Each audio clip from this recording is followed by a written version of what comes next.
Sahabat tutur kisah sekalian, dalam tarian tak berujung antar generasi, anak-anak kita adalah penari yang paling antusias. Mereka mengikuti setiap langkah kita, meniru setiap gerak, dan menangkap setiap nada yang kita mainkan dalam simfoni bernama kehidupan. Mereka adalah peniru terbaik, cermin yang memantulkan bukan hanya apa yang kita lakukan, tetapi juga siapa kita sebenarnya.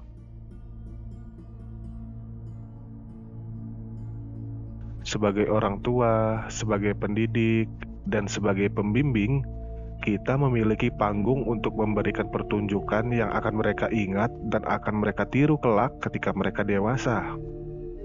Kita memiliki kesempatan untuk menjadi pahlawan dalam cerita mereka, memberikan mereka sesuatu yang hebat untuk ditiru. Ini bukan hanya tentang mengajarkan mereka cara bertindak, tetapi juga menunjukkan kepada mereka bagaimana hidup dengan integritas, keberanian, dan kasih sayang. Ketika kita memilih untuk hidup dengan prinsip dan kebaikan, kita menanam benih-benih masa depan yang subur. Kita memberi mereka alat untuk membangun dunia yang lebih baik, satu tindakan kecil pada satu waktu. Kita mengajarkan mereka bahwa kehebatan bukanlah tentang apa yang kita miliki, tetapi tentang apa yang akan kita berikan. Tidak tentang suara kita yang paling keras, tetapi tentang tindakan kita yang paling lembut. Setiap kata yang kita ucapkan dan setiap cinta yang kita bagikan adalah catatan dalam melodi kehidupan yang akan mereka mainkan lama setelah kita pergi.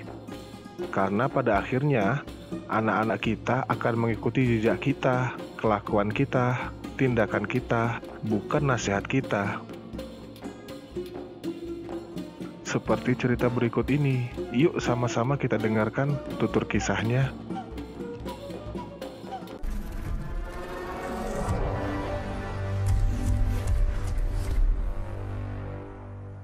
Seorang lelaki tua tinggal bersama anak laki-lakinya, menantu, dan cucunya yang baru berusia 4 tahun.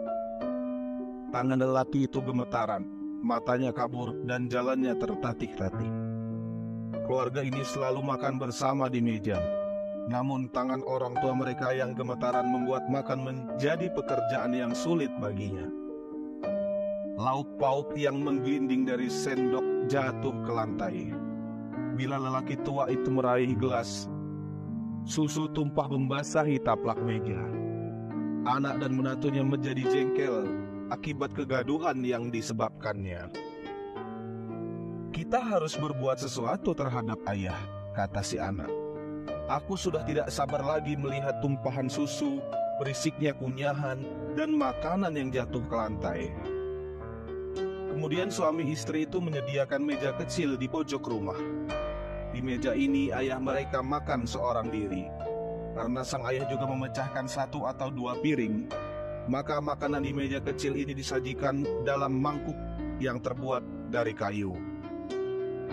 Bila keluarga ini melihat sekilas ke arah lelaki tua itu, terkadang tampak matanya berkaca-kaca selagi ia duduk sendirian.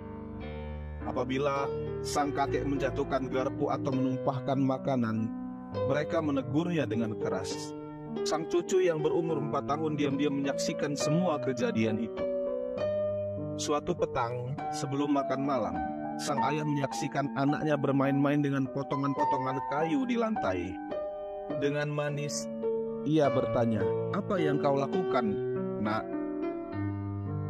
Sang anak dengan manja menjawab, "Oh, aku sedang membuat mangkuk kecil untuk makan papa dan mama bila aku sudah besar nanti." Anak umur 4 tahun ini tersenyum manis lalu kembali bermain.